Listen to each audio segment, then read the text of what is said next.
जय हिंद दोस्तों, स्वागत है आपका आज की इस नई क्लास प्रधानमंत्री में। दोस्त अगर आप बीए कर रहे हैं तो बीए में बहुत ही डिटेल से दिया हुआ है। अगर वैसे भी आप जीके जीएस पढ़ने में इंटरेस्ट रखते हैं या फिर पॉलिटी आप पढ़ते हैं तो ये आपके लिए क्या है, बहुत ही जरूरी है। तो शुरू करते हैं। पहली बात तो हम देखते हैं कि प्रधानमंत्री आखिर प्रधानमंत्री बनेगा कौन। प्रधानमंत्री का चुनाव होता है तो नहीं, प्रधानमंत्री का निर्वाचन होता है नहीं, चुनाव निर्वाचन दोनों बात एक ही होती है। तो हम डिटेल से पढ़ते हुए चलते हैं। पहले ये होता है, पहली बात तो आपने सुना होगा एक संसद भवन, नहीं जानते हैं तो जान लीजिए। एक क्या होती है तो संसद भवन, गोल का बिल्डिंग जो दिल्ली में बना हुआ है। संसद भवन के दो कमरे, एक होता है लोकसभा और एक होता है राज्यसभा। अब देखो, जिस पार्टी को लोकसभा का बहुमत प्राप्त होगा, जिस पार्टी को लोकसभा का बहुमत प्राप्त होगा उसी पार्टी के बहुमत दल के नेता को, याद रखना किसको, तो बहुमत दल के नेता को। यही आपसे क्वेश्चन पूछेगा, बहुमत दल के नेता को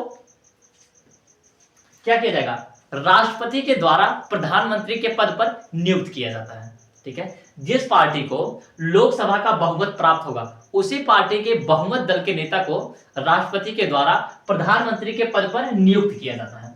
आप ये एक चीज हमेशा याद रखियो, नियुक्त किया जाता है, इसका निर्वाचन नहीं होता है। ठीक है ना, क्वेश्चन में दे देगा कि प्रधानमंत्री का निर्वाचन होता है नियुक्ति, ठीक है ना, तो लड़का नियुक्ति छोड़ करके निर्वाचन पे टिक मार के चला गया, क्योंकि उसको नियुक्ति और निर्वाचन में अंतर पता ही नहीं होता है। ठीक है ना, तो हमेशा याद रखिए प्रधानमंत्री का क्या होता है, नियुक्ति, क्योंकि हम लोग प्रधानमंत्री को वोट नहीं देते हैं। ठीक है ना, हम लोग एक सांसद को वोट देते हैं और वही ढेर सारे लोग सांसद मिल करके एक व्यक्ति को चुनते हैं जिसे प्रधानमंत्री बनने के योग्य होता है। फिर राष्ट्रपति उसको क्या करता है, उसकी नियुक्ति कर देता है कि भाई साहब अब आप क्या हो चुके हैं, प्रधानमंत्री बन गए। तो एक चीज हमेशा याद रखिए, प्रधानमंत्री की क्या होती है, तो नियुक्ति होती है, ना कि निर्वाचन। ठीक है ना, तो क्वेश्चन में ये बात हमेशा याद रखना। अब आगे बढ़ते हैं। क्या प्रधानमंत्री केवल लोकसभा से हो सकता है? नहीं, प्रधानमंत्री राज्यसभा से भी हो सकता है। अभी आपने 2014 से पहले जो नरेंद्र मोदी जो आए हैं, उनसे पहले जो प्रधानमंत्री थे हमारे यहाँ के मनमोहन सिंह थे, डॉक्टर मनमोहन सिंह, लिखा जो भैया, डॉक्टर मनमोहन सिंह जो प्रधानमंत्री बने हुए थे वो थे राज्यसभा के सदस्य थे। ठीक है ना, लोकसभा से ही हो सकता है, लेकिन देखो कहा इसलिए लोकसभा का जाता है क्योंकि जो राज्यसभा की सीट है वो 245 है। कितने तो 245, और जो लोकसभा की वो है 550, मतलब इस समय 545 है। तो और प्रधानमंत्री बनने के लिए 233 मतलब 273 वोट से चाहिए। तो इसके देने से कोई कार्य होगा, पूरा होगी नहीं, फिर भी तो 273 चाहिए। इसीलिए कहा जाता है जिस पार्टी को लोकसभा का बहुमत प्राप्त होगा उसी पार्टी के बहुमत दल के नेता को प्रधानमंत्री के पद पर राष्ट्रपति के द्वारा उसे क्या किया जाए, नियुक्त किया जाएगा। ठीक है ना, तो कौन नियुक्त करेगा, तो राष्ट्रपति। जब राष्ट्रपति इनको नियुक्त कर रहा है तो शपथ, आपने एक नाम सुना होगा कि सभी लोग शपथ लेते हैं, तो शपथ लेने किसके सामने जाएंगे, जो इन्हें नियुक्त करेगा उसी के सामने तो शपथ लेने जाएंगे। ठीक है, तो राष्ट्रपति को शपथ कौन दिलाता है, तो मतलब प्रधानमंत्री को शपथ कौन दिलाता है, तो राष्ट्रपति।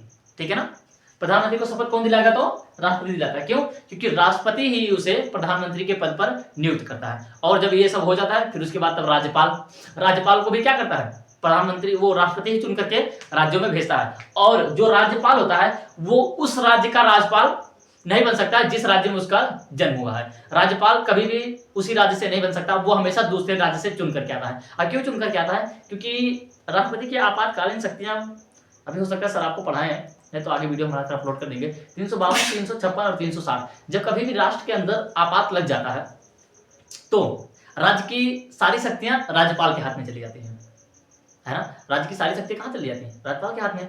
तो जब राज्यपाल के हाथ में शक्ति चली गई और वो उसी राज्य का राज्यपाल है जिसमें उसका जन्म हुआ है, मतलब जहां उसका घर है, तो क्या करेगा, शक्तियों का उल्लंघन का मतलब कि उसके मतलब गलत तरीके से इस्तेमाल करेगा कि नहीं। अपने उसके घर में जो होंगे नात रिश्तेदार में जितने भी सब लोग होंगे उनको ऊंचे ऊंचे पोस्ट पर बैठा देगा, क्योंकि सारी पावर किसके हाथ में चली गई, राज्यपाल के।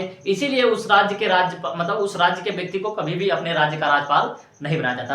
राज्यपाल हमेशा दूसरी जगह से ही चुन करके आता है। ठीक है ना, तो प्रधानमंत्री की नियुक्ति आपको समझ में आया। तो देखो इसी लगले एक होता है मुख्यमंत्री, इसको भी देख लेते हैं ना, मुख्यमंत्री, क्योंकि हमारा बहुत ही कोई एक टॉपिक नहीं है ना, क्योंकि हम किताब लेकर के नहीं पढ़ रहे हैं, आपकी स्कूल की क्लास नहीं चल रही। ठीक है ना, आपको बस सीखना है। तो उसी जैसे प्रधानमंत्री जो देश के लिए कार्य करता है, मुख्यमंत्री वही राज्य के लिए कार्य करता है। तो देश में जो सबसे बड़ा पद होता है वो होता है राष्ट्रपति का, जो राज्य में सबसे बड़ा पद होता है वो राज्यपाल का होता है। तो प्रधानमंत्री को तो कौन नियुक्त करता है, राष्ट्रपति, और मुख्यमंत्री को जो नियुक्त करता है वो राज्यपाल करता है। राज्यपाल। याद रखिए हमेशा, ये जो मुख्यमंत्री है इसकी भी नियुक्ति होती है, इसका भी निर्वाचन नहीं होता, इसकी भी नियुक्ति होती है। कौन करता है? तो राज्यपाल करते हैं, ठीक है ना। जब राज्यपाल ने नियुक्त किया है तो ये शपथ लेने किसके पास जाएंगे? तो शपथ लेने कौन दिलाता है? राज्यपाल ही दिलाता है। तो शपथ ले लेते हैं जाके राज्यपाल के सामने कि मैं शपथ लेता हूं कि जब तक मौका मिलता रहेगा तब तक, इसके आप समझिए कहेंगे, ठीक है ना। या फिर मतलब शपथ इसलिए लेते हैं कि मैं पूरी ईमानदारी और निष्ठा से संविधान का पालन करूंगा, संविधान का नाम डाल देंगे उसे, ठीक है ना। तो इतना समझ में आया। और लेकिन राज्यपाल भी तो एक पद है, हाँ, इसे भी राष्ट्रपति ने नियुक्त करके भेजा, मतलब कि राष्ट्रपति ने इसे दूसरे राज्य से चुनकर के इसे भेजा है, तो ये भी शपथ लेगा। यहां फंस गया ना। तो राज्यपाल को शपथ कौन दिलाएगा? तो राज्यपाल को जो शपथ दिलाएगा वो दिलाएगा, क्योंकि हर राज्य में हाई कोर्ट होती है, सभी राज्यों में तो नहीं, लगभग 25-26 हो चुका हाई कोर्ट हमारे भारत में। तो राज्यों का जो हाई कोर्ट होता है इसमें एक होगा उच्च न्यायाधीश, उच्च न्यायाधीश। उच्च न्यायाधीश मतलब जो कोर्ट का सबसे सीनियर लेवल का जज होगा, जो सबसे सीनियर जज होगा, यही क्या करेगा? राज्यपाल को शपथ दिला देगा।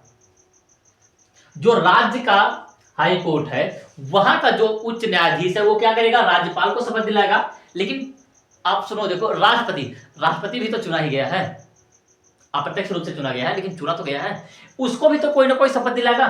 तो उसको जो शपथ दिलाएगा, देखो राज्यपाल को कौन दिला गया? तो हाई कोर्ट के न्यायाधीश ने। तो जो राष्ट्रपति है, प्रेसिडेंट, इसको जो शपथ दिलाएंगे ये सुप्रीम कोर्ट के जज दिलाएंगे। कौन दिलाएंगे? तो सुप्रीम कोर्ट के जज इसको क्या करेंगे? शपथ दिला देंगे, ठीक है ना। शपथ से क्वेश्चन आते हैं, नियुक्ति से क्वेश्चन आते हैं, यहीं से 4-5 क्वेश्चन बनेंगे कि मुख्यमंत्री की नियुक्ति होती है या निर्वाचन। तो याद रखिए हमेशा नियुक्ति, क्योंकि आपको टिक मार के आना, ठीक है ना। नहीं टिक मार पाए तो 1 नंबर गया, और ऊपर से जाकर के वो माइनस भी कर देगा, क्योंकि माइनस मार्किंग रहती है, ठीक है ना। तो मुख्यमंत्री को शपथ कौन दिलाएगा? तो राज्यपाल। राज्यपाल को शपथ कौन दिलाएगा? तो हाईकोर्ट के जज दिलाएंगे, ठीक है ना। राष्ट्रपति किसकी नियुक्ति करता है? तो प्रधानमंत्री के। अन्य मंत्रियों की भी नियुक्ति करता है। तो प्रधानमंत्री की नियुक्ति कौन करेगा? तो राष्ट्रपति। प्रधानमंत्री किसके सामने शपथ लेते हैं? तो राष्ट्रपति के सामने, ठीक है। फिर उसके बाद, और राष्ट्रपति को किसके सामने शपथ लेते हैं? तो सुप्रीम कोर्ट के, जो सबसे उच्च न्यायालय होते हैं, जिसे हम लोग क्या कहते हैं? Chief justice of India, CJI, ठीक है ना, चीफ जस्टिस ऑफ इंडिया। इनके सामने जाकर के वो क्या करता है? शपथ लेता है, ठीक है ना। हालांकि जो जज है इनका भी जो चुनाव है, इनका भी निर्वाचन कौन करती है?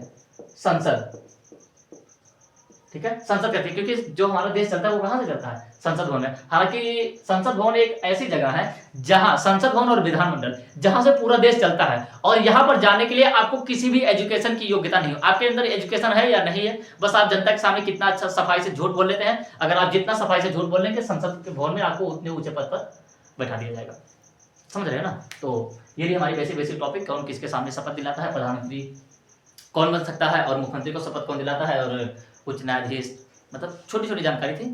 तो इनमें अगर कोई भी मतलब टॉपिक आपको समझ में आया हो तो कमेंट जरूर बताइएगा। तो मिलेंगे नेक्स्ट क्लास में, तब तक के लिए जय हिंद।